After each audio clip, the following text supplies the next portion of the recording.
Hello friends, I am Aprati. Welcome back to our channel plants space. अभी कुछ दिन पहले हमने आपसे एक वीडियो शेयर की थी जिसमें हमने ये काली मूसली के प्लांट्स आपसे शेयर किए थे। ये एक मेडिसिनल प्लांट है और वीडियो आपको डिस्क्रिप्शन बॉक्स में मिल जाएगी। और नए नए तरह के पौधे भी शेयर किए हैं तो ज़रूर चेक कीजिएगा। तो हम ये प्लांट्स लेकर आए थे अपने साथ, जो कि हमने वीडियो में बताया भी था। तो ये प्लांट्स मिट्टी के साथ नहीं हैं, ऐसे कैसे ये रूट्स के साथ हैं और ये काली मूसली कहलाती है। स्टार्टिंग में हमें ये पाम की वैरायटी लगी थी, लेकिन फिर पता चला कि ये काली मूसली है, जो कि एक मेडिसिनल प्लांट है। मिट्टी तैयार की जिसमें 60% मिट्टी और 40% इसमें गोबर की खाद यानी कावडंग लिया है। आप वर्मी कंपोस्ट भी ले सकते हैं और खाद की मात्रा थोड़ा कम या ज़्यादा भी अभी ले सकते हैं जब नए नए प्लांट्स आप ग्रो कर रहे हैं। तो ये पॉटिंग मिक्स तैयार हो चुका है। अभी ये 12 इंच का गमला एक हमारे पास खाली रखा हुआ था। ड्रेनेज होल चेक किया, उस पर एक पत्थर रखा और फिर से ये पॉटिंग मिक्स इसमें भर देते हैं।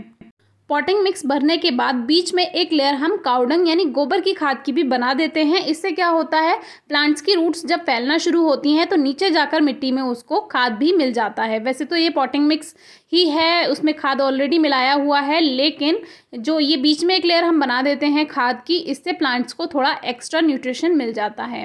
अब हम ये पॉटिंग मिक्स फिर से भर देते हैं और अब ये प्लांट्स ग्रो कर सकते हैं। तो वैसे इनकी रूट्स के साथ मिट्टी नहीं है तो स्टार्टिंग में ये शॉक में जाएंगे, तो कोई परेशानी की बात नहीं है। थोड़ा सा कुछ पत्तियां मुरझाएंगी, प्लांट थोड़ा ऐसा लगेगा जैसे मरने वाला है, लेकिन आप प्लांट को डिस्टर्ब बिल्कुल नहीं कीजिए। और इसमें बहुत ज़्यादा पानी भी नहीं देना है। जैसे कि आप रूट्स देख ही सकते हैं, इस प्लांट को बहुत ज़्यादा पानी की रिक्वायरमेंट नहीं होती है। ये प्लांट्स हम पहाड़ी क्षेत्र से लेकर आए हैं, तो वहाँ पर आप समझ ही सकते हैं कि जो मिट्टी होती है वो थोड़ी कंकड़ पत्थर वाली होती है, तो पानी उसमें होल्ड नहीं होता है। और वहाँ ये प्लांट्स काफ़ी अच्छे से ग्रोथ कर रहे थे, लगातार मल्टीप्लाई भी हो रहे थे, जैसे कि आपने देखा ही। तो ऐसे ही मिट्टी का, पानी का सबका ध्यान रखना थोड़ा सा ज़रूरी है। मिट्टी हमेशा वेल ड्रेन्ड बनाइए, ऐसी जिसमें पानी रुकता ना हो। आप चाहें तो थोड़ा सा रेत भी मिला सकते हैं, अगर मिट्टी ज़्यादा कठोर है, उसमें पानी रुक रहा है तो पॉटिंग मिक्स में आप 10% रेत भी मिला सकते हैं। बहुत से लोग कहते हैं हमारे पास रेत नहीं है, वो सोचते हैं कि शायद नदी वाला रेत कह रहे हैं। तो जो घर बनाने के काम आता है, यानी कि कंस्ट्रक्शन में जो रेत काम आता है, सैंड काम आता है, वही आप यूज़ कर सकते हैं। दूसरी बात, अगर रेत भी नहीं है, आपको सैंड नहीं मिल पा रहा है, तो आप बालू मिट्टी भी थोड़ी सी मिक्स कर सकते हैं। उससे जो सॉइल है वो थोड़ा सैंडी सॉइल बन जाती है। तो ये सभी प्लांट्स हमने एक ही पॉट में लगा दिए हैं और एक प्लांट पापा ने भी इसका दूसरे पॉट में लगा दिया है। हमने तो 4 प्लांट्स अपने पॉट में लगाए हैं और बाहर एक गमले में पापा ने भी एक पॉट में एक प्लांट इसका लगा दिया था। क्योंकि कभी कभी ऐसा होता है कि 2-3 जगह प्लांट्स अगर लगाए जाएं तो कभी एक प्लांट अगर ख़राब हो जाता है, बेकार हो जाता है, तो जो दूसरी जगह पे लगा हुआ प्लांट है हो सकता है वो चल जाए, क्योंकि कभी कभी मिट्टी में ओवर मॉइस्चर हो सकता है या कोई और कारण भी रह सकते हैं।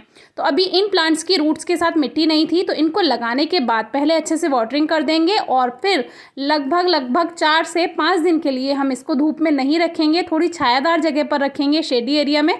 तो वहाँ पर फिर ये प्लांट थोड़ा रूट सेट कर लेगा और फिर से प्लांट ठीक हो जाएगा। एक और बात, जितनी भी पत्तियां मुरझा गई हैं, सूख गई हैं रिपोर्टिंग के 1-2 दिन के बाद, उनको कट कर दीजिए, क्योंकि प्लांट की एनर्जी जो है इससे सेव रहती है। तो पापा ने ही इसकी जितनी भी एक्स्ट्रा लीव्स थी जो कि ड्राई हो गई थी शॉक में जाने की वजह से, स्ट्रेस में जाने की वजह से, वो कट कर दी।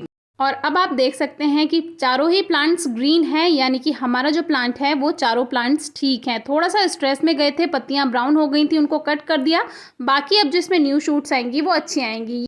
काली मूसली की ये पत्तियां बिल्कुल पाम जैसी ही लग रही थी, तो पहचानने में थोड़ा सा जो नया नया व्यक्ति होगा वो थोड़ा सा धोखा खा जाएगा, लेकिन ये काली मूसली है, अब आपको पहचान हो जाएगी। और इसमें भी फ्लावर्स आते हैं और ये एक मेडिसिनल प्लांट है, यानी आयुर्वेदिक प्लांट है, जैसे कि हमने आपको बताया भी। और ये है वो प्लांट जो पापा ने अलग ग्रो किया था अपना दूसरे पॉट में, और आप देख सकते हैं कि ये भी ग्रीन है। ये प्लांट फुल डे सनलाइट में भी चल जाएगा और सेमी शेड में भी चल जाएगा, यानी कि जहाँ इसको कम धूप मिलती होगी, लेकिन 2 या 3 घंटे की धूप ज़रूर मिलनी चाहिए और मिट्टी में हल्की नमी रहे। बहुत ज़्यादा पानी नहीं देना है, नहीं तो ये गल जाएगा पौधा। और फर्टिलाइज़र की साल में 1-2 बार आप दे सकते हैं, वैसे कोई खास रिक्वायरमेंट नहीं होती है। Thank you.